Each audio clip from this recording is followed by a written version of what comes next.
आज का प्रश्न है, करण ने परीक्षा में भावना से 10 अंक अधिक प्राप्त किए।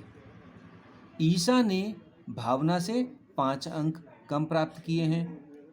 करण ने कितने अंक प्राप्त किए जबकि तीनों के अंकों का योग कितना है? 140 है। और विकल्प दे रखे हैं इसमें 40, 45, 50 या 55। और ये प्रश्न बच्चों जवाहर नवोदय विद्यालय यानी कि JNV 2013 में पूछा गया प्रश्न है।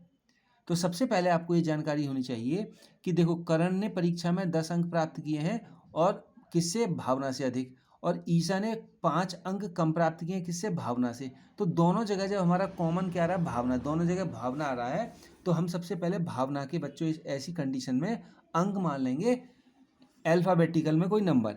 ठीक है, तो मैं मान लेता हूँ कि भावना ने जो अंक प्राप्त किए हैं, तो सबसे पहले लिखेंगे भावना ने कितने अंक प्राप्त किए? भावना ने अंक प्राप्त किए। कितने किए? अब ये ध्यान रखना है, x। क्या प्राप्त किए? x। भावना ने x अंक प्राप्त किए, ध्यान रखना है। ठीक है, अब आगे मैं आपको ले चलता हूँ। अब दूसरा क्या है? प्रश्न कह रहा है कि करण ने परीक्षा में भावना से 10 अंक अधिक प्राप्त किए। अब देखो, करण ने कितने प्राप्त किए? अब मैं करण का लिखता हूँ। करण ने अंक प्राप्त किए बराबर भावना से कितने अंक अधिक प्राप्त किए? उसने 10। तो जब इसने बच्चों x प्राप्त किए हैं तो करण कितने याद करेगा? x plus 10। ध्यान रखना है। कैसे किए 10? भाई मान लिया इसने 10 अंक प्राप्त किए, x की जगह हम 10 मान लें, तो ये कितने अंक प्राप्त करेगा? 20। ठीक है, इसी प्रकार जब इसने x प्राप्त किए हैं तो ये कितना हो जाएगा? x plus 10। क्लियर है यहाँ तक? अब आगे पढ़ते हैं।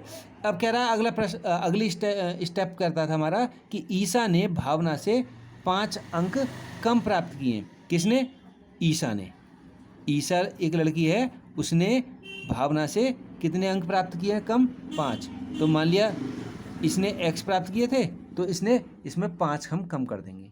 समझ में आ गया? ये कंडीशन आपको जरूर रखनी आनी चाहिए तीनों, कि भावना ने x प्राप्त किए, करण ने उससे 10 अधिक प्राप्त किए तो x प्लस 10, और इसने ईशा ने क्या काम करा था कि उससे भावना से 5 अंक कम प्राप्त किए थे, तो x माइनस 5। ठीक है, समझ में आ गया यहाँ तक? अब आगे बढ़ते हैं। अब ये कह रहा है भावना प्लस करण और प्लस ईशा, यही तो कह रहा है। इन सब के जो अंक हैं वो कितने कह रहा था बच्चों? 140 हैं। यही तो कह रहा है, तीनों के अंकों का योग 140 है। ये लिखा भी यहाँ पर 140 अंक है। ठीक है, अब भावना के कितने अंक थे हमारे? x। ठीक है, करण के कितने अंक थे? x plus 10। यही तो माने हमने, x ये आ गया, x प्लस 10 ये आ गया। अब प्लस ईशा के कितने अंक हैं? x माइनस 5, तो x माइनस 5 यहाँ पर आ गया, और बराबर 140। ये इसके इक्वल हो जाएगा। क्लियर है यहाँ तक? अब ध्यान से देखेंगे। अब देखो बच्चों, जब ऐसी कंडीशन आती है तो हम क्या करते हैं? प्लस के चिन्ह एक तरफ और माइनस के एक तरफ, अल्फ़ाबेट एक तरफ और न्यूमेरिकल एक तरफ। मतलब अल्फ़ाबेट क्या होते हैं इसमें? जो ABCD होते हैं। जैसे हमने x माना है तो x, x और x। अब ध्यान रखना, देखो इसके आगे कोई चिन्ह नहीं है। देखो, मैं छोटी छोटी बातें आपको क्लियर करता चलता हूँ, क्योंकि कई बच्चे हमारे जो बेसिक कंसेप्ट जिनको नहीं मालूम होता है, इसीलिए मैं ये वीडियो बनाता हूँ ताकि आपको पूरा बेसिक कंसेप्ट क्लियर हो जाए। अब देखो, इसमें बच्चों कोई चिन्ह नहीं होता, तो इसको हम प्लस का मानते हैं। ध्यान रखना, जिसके आगे कोई चिन्ह नहीं होता वो संख्या हमारी प्लस की मानी जाती है। तो एक x ये है, एक x ये है, इसके आगे प्लस है, और एक x ये है, तो x x x कितने हो गए? एक x ये हो गया, एक x ये हो गया, एक x ये हो गया, तो एक x, 2x और एक 3x। तो 3x बच्चों यहाँ पर हम इस तरीके से लिख देंगे। क्लियर है? अब हमारा क्या बचा? यहाँ प्लस का 10 बचा और ये माइनस का 5 बचा, और बराबर क्या आ गया है? 140। यहाँ तक क्लियर? कोई दिक्कत? अब ध्यान देंगे फिर। अब 3x इसको तो हम ऐसे ही रखेंगे।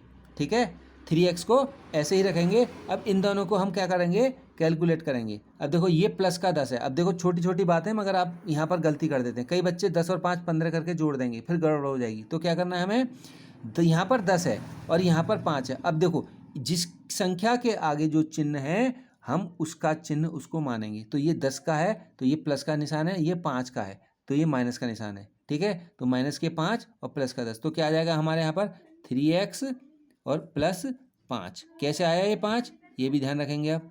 ये प्लस बच्चों ऐसे आया कि ये 10 प्लस के थे और ये माइनस के कितने थे? 5। अगर हम 10 में से 5 घटा देंगे तो 5 ही तो उत्तर आएगा, और किसका आएगा, जो यहाँ पर संख्या बड़ी होगी। अगर मान लिया यहाँ पर 5 माइनस का 10 होता और यहाँ प्लस का 5 होता तो यहाँ -5 आता, ये ध्यान रखना है, ठीक है। अब क्या काम करेंगे, यहाँ पर मैं ऐसे लिखूँगा 3x और बराबर के बीच में बराबर। अब देखो, अब ये प्लस का 5 है, ध्यान रखना है, यहाँ पर ये किसका 5 है, प्लस का, और जब इधर को आएगा तो ये किसका हो जाएगा, बराबर के। हम जब कोई संख्या को दूसरी ओर ले जाते हैं यानी कि पक्षांतर करते हैं तो उसके चिन्ह बदल जाते हैं।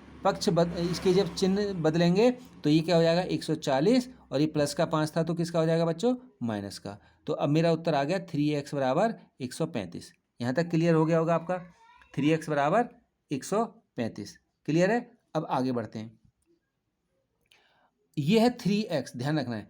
तो इसका मतलब होता है 3 × x, 3 गुणा x। इसको हम ऐसे भी लिख सकते हैं, क्यों लिख सकते हैं, देखो जब कोई संख्या इसके साथ होती है तो इसमें अंडरस्टूड होता है कि यहाँ पर गुणा का निशान है, ठीक है। तो 3 गुणा x बराबर 135। अब हमें अल्फ़ाबेट रखना है और नंबर को नंबर के पास पहुँचा देना। अब हम इसको कहाँ लाएंगे, इधर को। जब हम 135 की तरफ को लाएंगे तो ये किसका चिन्ह है, यहाँ ध्यान रखना है, गुणा का, इन दोनों का गुणा हो रहा है ना, 3x। तो जब इधर को आएगी तो संख्या किसकी हो जाएगी, भाग की। तो भाग को हम क्या लिख सकते हैं, बट्टे भी लिख सकते हैं, ठीक है। अब मैं इसको काटता हूँ तो 3 चौके 12 और 1 3 पंजे 15। तो मेरा कितना उत्तर आ गया, x बराबर 45। अब हमारा उत्तर क्या है, उत्तर आ गया x बराबर 45। अब हम चलते हैं प्रश्न की ओर।